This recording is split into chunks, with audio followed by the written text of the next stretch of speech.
عز السلام تنا تقبلوا فنونا أب مكتثال تركبوا زخبركم تعذبتنا كم يوعلكم نلوم عربي إسران حموشن ميازيا فرق معلتن فرانس تدالوه هجراون زيناتات حيزولكم قريبة زلقوا في المنظومية نمكتالكم بخبرنا عدمكم بقندر سزينا فيلم منيستر حرشا هجراو على حرشا وانين بالتمر صفريات أكانعوم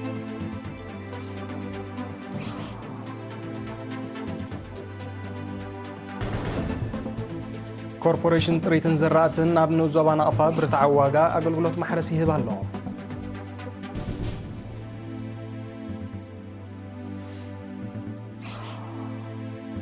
أب كتما غرن أب كبر سراحنا فراينة زيتو كورا سمينار تخايدو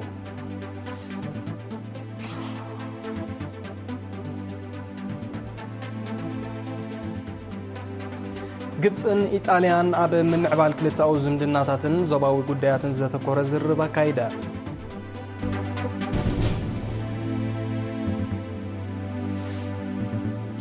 ኣብ በኒን ዕጡቓት ብዝፈጸሞ ሽበራዊ መጥቃዕቲ ብውሕዱ 54 ወተሃደራት ተቐቲሎም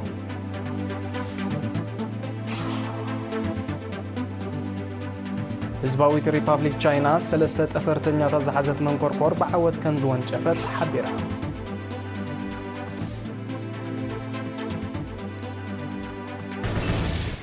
زرزر زينا منيستر حرشا هجراو على حرشا وانينا بتمرصو فريات تمالي أبسمرا قانعو بزعبازي ناي لمعات مشاركتون زي تصاطفو على حزباو ركبات نايت منيستر زي الأخو تحسو بملكات سبسابتو هايدلو قرمسكال قرز جهر كأرويو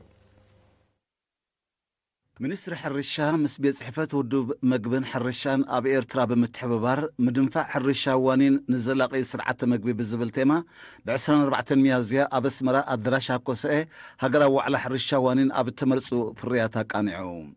أبت منسترات تركبوا ملعلوة سبا سلطان منقستي وكلت ودب حبرات هقراتا بإيرترا ناي لمعات مشارختي كإلاتات حرشان هابت بحرن كومون أفريت مقبن حرسوتن استساتفوا وعلا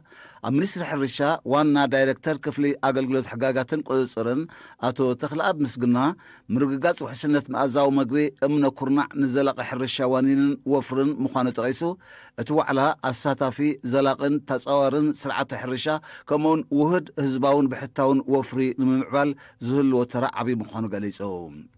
أوهدي تكالت حبراتها قراتها بإيرترا ميس نهلا فالجي بوغنا شتوتات زلاق معبال المعوات بمتحبار منقستي إيرتران ودب حبراتها قراتن زكاير زل حبرا وعيو دحرم مسقان أبحر الشا بحفشتا سرعة مقبن قطراو لمعاتن دما بقندو زوسد حبرا وتبقسوتات أبسبو أو النت زقبر وفر مخانو بمقلاز نزعلا مازين مسمار حبراتها قرات مس منقستي إيرترا زلوت امدتات كحي المخانو الرقاقيت حلافي مأكل وفري إيرترا دكتور والداي فطور دما أتوتن أتوتاونتن حرشان معبال حرشا وانينن وفرن أزيو أقداس سلزخونه نزد متبع مسمريت فاينانس ناوتي عاي قلبت أقباب السرحان سرعة حبريتان ستحز قدات بآتو كورك سرحلهم كم زد اللي أغنزيبو من قستي إرترا نحرشاو في الرياض نزل على وانينن وفرن ممراتو زمقوسات أو هاديت ودب مقبن حرشان أبزوبا مبرق أفريقيا مسفاراي زيمدوزي إذا حبراو تبقسوزي أبسنسلت كبر نزل كابو كلهم زمن كتم أكلات بمحقاف مهرتي بزعبن بخنت بزاقدلن أقباب مزيت كبر عبي وتسيس زمس مخانو حبيرام أبتو على أقباب قراربا لمعات نحرشاوي وانينن سنسلت كبرن على ملخاوي حبراو تبقسو سبساب حبراو تبقسو أبي إرترا أقباب مسرح مصنعتن استرخبو سيتن تمكرو زامبيا زيمبابوي ساوتومين برينشيبين أبي على ملخاوي حبراو تبقسو كمون نوفرز على مصنعتي سنسلتاو كبرن وطنن وانينن أب استفر لي فرديات زتكوري ورقاقة تقريبو بتوسخي مقلطاف حقافي قطباو عبيت بمنقد استراتيجيا وفري أبصلات حرشة أبزبل مزاتي زعبا لعلوات حلفت منسترات حرشة فاينانسن هقراو لمعاتن مريتن ماينا كبابن كمون وكالت بروغرام لمعات حبرات هقراتن بانك لمعات أفريقان زي تساتفو حبراو زتا تخايدو وانا دايركتر كفل حرشاوي اكستنشن آتو السمرة أمل السماب زهبو مزاز مقالة ብምቕጻል ሚኒስትሪ ሕርሻ ምስ ውድብ መግብን ሕርሻን ብምትሕብባር ኣብ ዝተመርጹ ሕርሻዊ ፍርያት ኣበጊስዎ ዘሎ መደብ ብዝለዓለ ክደፍኣሉ ምዃኑ ኣረጋጊጹ። ኣብቲ ኣጋጣሚ ብኣብነታውያን ሓረስቶትን ኣባላት ማሕበር ሕርሻዊ ንግዲ ደቂ ኣንስትዮ ኤርትራን ዝተዳለወ ምርኢት ሕርሻዊ ፍርያት ቀሪቡ። ትራክተራት ኮርፖሬሽን ጥሪትን ዝራእትን ኣብ ንኡዞባን ኣፋ ምምሕዳራት ከባቢ በቕላ ላባ እንድላል መሬት ኣበሎ ኣግራዕ ላዕልን ኣግራዕ ታሕትን ብርትዓዊ ዋጋ ኣገልግሎት ማሕረስ ይህባ ኣለዋ። ሓረስቶት ኣብ ዝሃበዎ ሓበሬታ ጎኒ ጎንቲ ብመልክዕ ወፈራ ዘካይድዎ ዘለዉ ምድላዋት ብኮርፖሬሽን ጥሪትን ዘራእትን ሓደ ሰዓት ብሕሳብ 185 ኣፋ ዝተዋፈራ ትራክተራት ክራማት ቅድሚ ምእታዊ ግራውቶም ብግቡእ ንኸደላድሉን ክሓርሱን ዓብ ሓገዝ ከም ዝኾኖም ኣረዲኦም። ፍግረ መሬት ንምክልኻልን እቶታውነት ንምድንፋዕን ሰፊሕ ንጥፈታት ምዕቃብ ማይን ሓመድን ከሰላስሉ ምጽንሖም ዝሓበሩቶም ሓረስቶት ንዝረኺቦሞ ዘለዎ ኣገልግሎት ማሕረስ ጽቡቕ ምህርቲ ንምሕፋስ ኣበርቲዖም ከም ዝሰርሑ ገሊጾም። እቲ መደብ ብምትሕባር ጨንፈር ሚኒስትሪ ሕርሻ ኮርፖሬሽን ጥሪትን ዘራእትን ምምሕዳር ንኡስ ዞባን ይዕመም ምህላው ዝሓበረ ኣመሓዳር ንኡስ ዞባን ኣፋ ኣቶ ያዕቆብ እድሪስ ብወገኑ ልዕሊ 4000 ሄክታር ንምሕራስ ይስራሕ ከም ዘሎ ኣብሪሁ።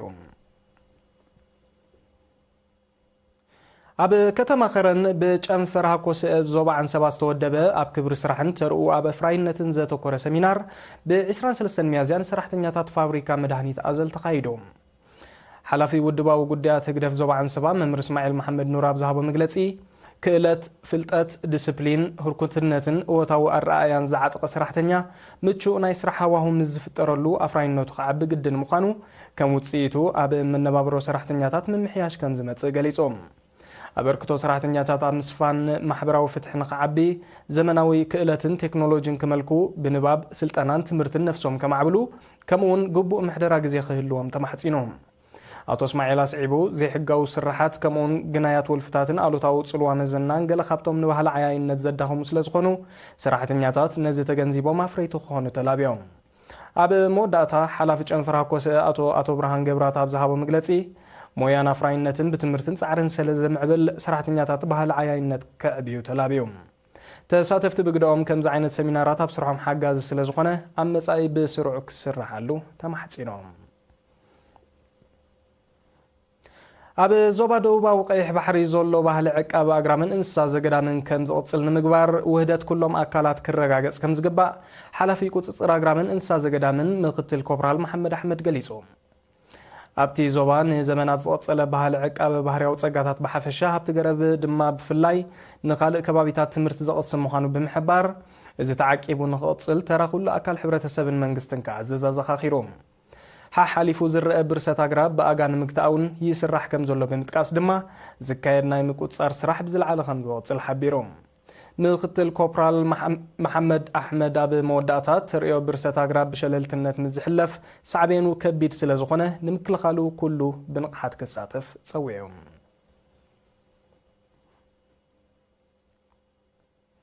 ኣብ ማእከል ጥዕና ባሮንቱ ክትትል ቅድመ ሕርሲ ናይ ዝገብራ ኣዴታት ቁፅሪ ብ110 ሚእታዊት ከም ዝዓበየ ሓላፊታ ማእከል ነርስ ወጋሕታ ኺዳን ሓቢሮም።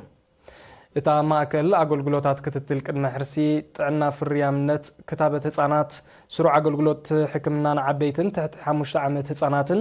ከምኡውን ኣገልግሎታት ላቦራቶርን ፋርማስን ከም ትህብ ብምጥቃስ ኣብ ሞያዊ ዓቕሚ ሰብን መሳርሒታት ዝግበር ዘለዎ ወፍሪ ዝምስገና ኣበርክቶ ከም ዘለዎ ገንዚቦም። ኣብ 2024 ምዝነበረ ህጡር ክራማት መልከፍቲ ሕማም ዓሶ ገኒኑ እኳ እንትነበረ ብዝተኻየደ ናይ ምክልኻልን ምቁፅፃርን ወፍሪን ናንቆልቆለ ከም ዝመፀ ብምጥቃስ ካብ ማእከል ጥዕና ርሒቐን ዝርከባ ዓድታት ብተንቀሳቐስቲ ኣሃዶታት ኣገልግሎት ዝረኽባሉ ኣገባብ ተኣታትዩ ከም ዘሎ ረዲኦም። ተገልገልቲ ብግድኦም ሳላቲ ኣብታ ማእከል ዝወሃቦም ዘሎ ኣገልግሎትን ዝረኽብዎ ዘለዉ ሞያዊ ምኽርን ጥዕንኦም ዘውሕስሉ ባይታ ተፈጢሩ ከም ዘሎ ገሊፆም።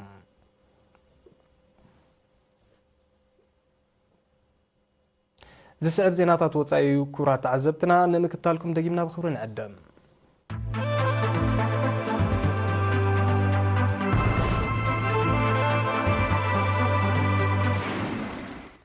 ፕሬዚደንት ግብፂ ዓብደልፋታሕ አልሲሲን ሚኒስተር ጉዳያት ወፃኢ ኢጣልያ አንቶኒዮ ታጃኒን ትማል 24 ሚያዝያ ኣብ ምምዕባል ክልተኣው ዝምድናታትን ዞባዊ ጉዳያትን ተዘራሪቦም። ቤት ጽሕፈት ፕሬዚደንት ግብፂ እቲ ዘተ ኣብ ወሰንቲ ዓውድታት ብሓፈሻ ኣብ ቁጠባ ንግድን ወፍርን ድማ ብፍላይ ዝግበር ክልተኣው ምትሕብባር ንምዕማቕ ዝዓለመ ምንባሩ ገሊፆም። ኣብ ትርክብ ዘይሕጋዊ ምስግጋር ስደተኛታት ንምክታእ ብሓባር ክሰርሑን ኣብ ስምምዕ ከም ዝወጽሑ ተቓሊዖም እዞም ዚሉን ከሎ ክልቲኦም ወገናት ብዛዕባ ኩነታት ሶርያ ሊብያን ሱዳንን ከምኡውን ኣብ መንጎ ኢራንን ኣሜሪካን ዝካየድ ዘሎ ኒክሎሳዊ ዝርብ ተመያይጦም ሚኒስተር ጉዳያት ወጻኢ ኢጣልያ አንቶኒዮ ታጃኒ ብዝሃቦ መግለጺ ግብጺ ዞባዊ ምርጋእ ንምርጋጽ ንእትገብሮ ዘላ ዓብ ጻዕሪ ብምንኣድ ሃገሩ ኣብ ሓባራዊ ኣገዳስነት ዘለዎም ጉዳያት ምስታ ሃገር ብቐጻሊ ከም ትሰርሕ ኣረጋጊጹ ኢጣልያ ንሽምግልና ግብጺ ኣብ መንጎ እስራኤልን ፍልስጤማዊ ምንቅስቓስ ሓማስን ከምኡውን ንውጥን ሃገራት ዓረብ ኣብ ዳግመ ህንጸት ወሽመጥ ጋዛ ብጽኑዕ ከም ትድግፍ ሚኒስተር ታጃኒ ብተወሳኺ ኣነጺሮም ኣብ ሰሜናዊ ክፋል በኒን ኣብ ልዕሊ ዝርከብ ወተሃደራዊ ማዓስከር ዕጡቓት ብዝፈጸሞ ሽብራዊ መጥቃዕቲ ብውሕዱ 54 ወተሃደራት ከም ተቐትሉ ሰበስልጣን መንግስቲ ሃገር ኣፍሊጦም እቲ መጥቃዕቲ ምስ ቡርኪና ፋሶ ኒጀርን ናይጀርያን ኣብ ዘዳውብ ከባቢታት ከም ተኻይደ ይዝጋዋሕ ዘሎ ኣብ ማሊ ዝመደበሩ ምስ አልቃዒዳ ምትእስሳር ዘሎ ሽብራዊ ጉጅለ ናይቲ መጥቃዕቲ ሓላፍነት ወሲዱ ኣሎ ኣብ ሰሜናዊ ክፋል በኒን ካብ 2021 ንድሓር ሽብራውያን ጉጅለታት ዘካየደው መጥቃዕቲ እናዘያደ ከም ዝመጸ ዝሕብሩ ጸብጻባት ብሰንኩ ዛጊት ልዕሊ 120 ኣባላት ሰራዊት ሃገር ከም ተቐትሉ ይገልጹ እታ ሃገር ኣብ 2022 ነቶም ሽብራውያን ንምብዳህ ልዕሊ 3000 ሰራዊት ናብቲ ከባቢታት ከም ዘዋፈረት እዮም እቶም ጸብጻባት ብተወሳኺ ዝጠቕሱ ህዝባዊት ሪፓብሊክ ቻይና ትማሊ 24 ሚያዝያ 3 ጠፈርተኛታት ዝሓዘት መንኮርኮር ብዓወት ከም ዝወንጨፈት ሓቢራ እዛ ኣብ ሰሜናዊ ምዕራብ ቻይና ካብ ዝርከብ መደበር ዝተላእከት መንኮርኮር ንኣስታት 6 ኣዋርሕ ዝቕጽል መጽናዕታዊ ንጥፈታት ከም ተካይድ ተገሊጹ እታ መንኮርኮር ዝተፈላለየ ስነ ፍልጠታዊ ምርምርን ቴክኖሎጂካዊ ፈተነታትን ከም ተሰላስል ማእከል ምርምር ጠፈር ቻይና ኣፍሊጡ ኣሎ እዚ ሓድሽ ተልእኾ ጠፈራዊ ገስጋስ ቻይና ኣብ ምድንፋዕ ዓወታዊ ተራ ከም ዝህልዎ ይግለጽ እታ መንኮርኮር ኣብ መወዳእታ ወርሒ ጥቅምቲ ናይዚ ዓመት ክትምለስ መደብ ተታሒዙ ኣሎ ኣብ ክፍለ ሃገር ኒው ጀርዚ ኣሜሪካ ብ22 ሚያዝያ ዝተኸስተ ሓደጋ ባርዕ መሮር ብደረቕን ብርቱዕን ንፋስ ተደፊኡ ናብ ሰፊሕ ክፋል ብምልሓሙ መጠን ዘውርዶ ዕንወት ከም ዝዛየደ ተገሊጹ እቲ ባርዕ ዛጊት ልዕሊ 6000 ሄክታር ጫካ ከም ዝሃሙኽን ሓያሎ ትካላትን መካይንን ከም ዘዕነወን ዝሓበሩ ሰብ መዚ ሲቪላዊ ድሕነት ኣብ ህይወት ሰብ ዝወረደ ጉድኣት ከም ዘየለውን ኣፍሊጦም እቲ ባርዕ ናብ ህዝቢ ዝነብረሉ ከባቢታት ገጹ የስፋሕፍሕ ምህላው ዝተቐሱ ጸብጻባት ብዝተፈጥረ ስጋት ልዕሊ 5,000 ነበርቲ ናብ ውሕስ ቦታ ከም ዝጉዕዙ ከም ተገብረ ሰብ መዚ ሲቪላዊ ድሕነት ኣፍሊጦም እቲ ባርዕ ኣብታ ክፍለ ሃገራዊ ውሽጢ 20 ዓመታት ካብ ዝተኸስተ እቲ ዝዓበየ ክኸውን ከም ዝኽእል እዩ ዝግለጽ ዘሎ ነቲ ባርዕ ንምቁፅጻር ኣህዱታት መጥፋእቲ ሓዊ ብዘካይድኦ ዘለዋ ስራሓት 50 ሚእታዊት ኣብ ትሕቲ ቁፅፅር ኣትዩሎ ጠንቅቲ ባርዕ ንምፍላጥ ምርመራ ይካየድ ከም ዘሎን ወዲ 19 ዓመት መንእሰይ ምስቲ ጉዳይ ብዝተኣሳሰር ኣብ ትሕቲ ቀይዲ ከም ዝኣተወን ሰበስልጣን ፖሊስ ክፍለ ሃገር ኒው ጀርዚ ሓቢሮም ኣብቲ ክፍለ ሃገር ዓመታዊ ብማእከላይ ገምጋም ኣስታት 1500 ሓደጋታት ባርዕ ከም ዝኽሰቱን ኣስታት 3000 ሄክታር ከም ዝህሞኽን ጸብጻባት ይሕብሩ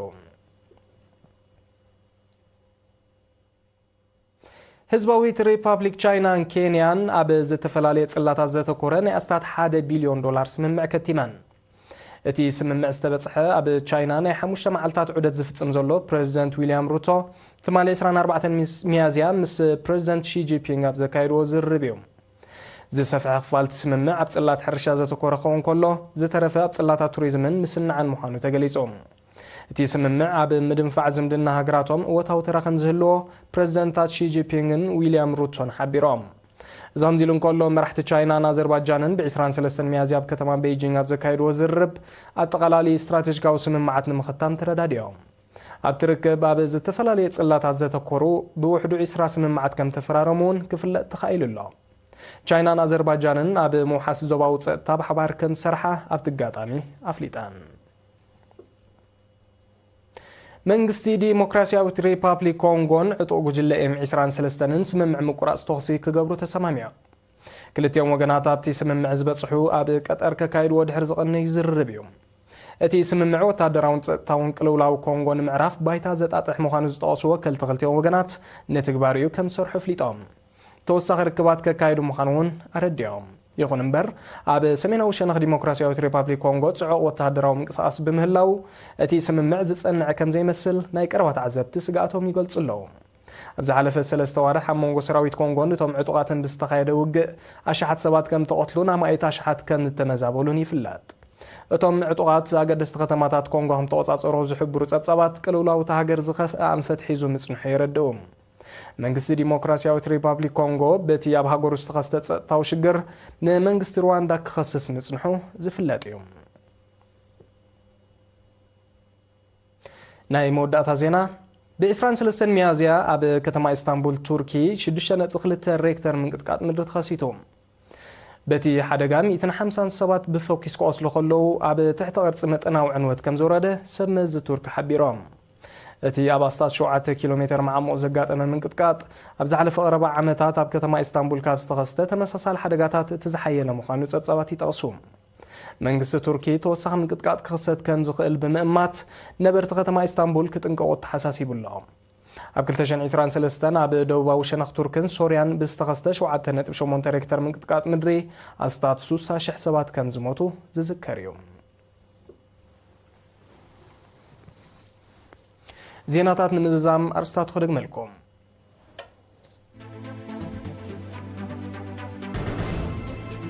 ሚኒስትር ሕርሻ ሃገራዊ ዋዕላ ሕርሻ ዋኒን ኣብ ተመርጹ ፍርያት ኣቃኒዑ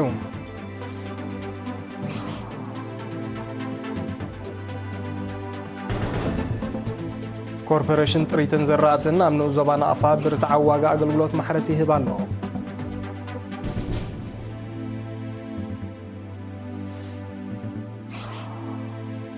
ኣብ ከተማ ከረን ኣብ ክብሪ ስራሕን ኣፍራይነትን ዘተኮረ ሰሚናር ተኻይዱ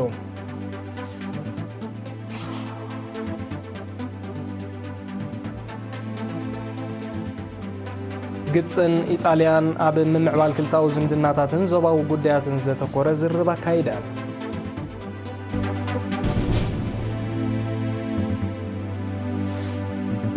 ኣብ በኒን ዕጡቃት ብዝፈጸሞ ሽብራዊ መጥቃዕቲ ብውሕዱ 54 ወተሃደራት ተቐቲሎም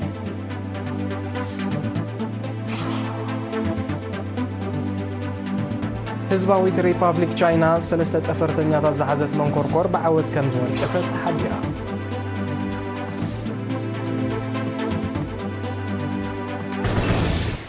نس ساعات زي استدالو زيناتات تزازي ملو مستروف مدباتنا نحدقكم بوغني رحمات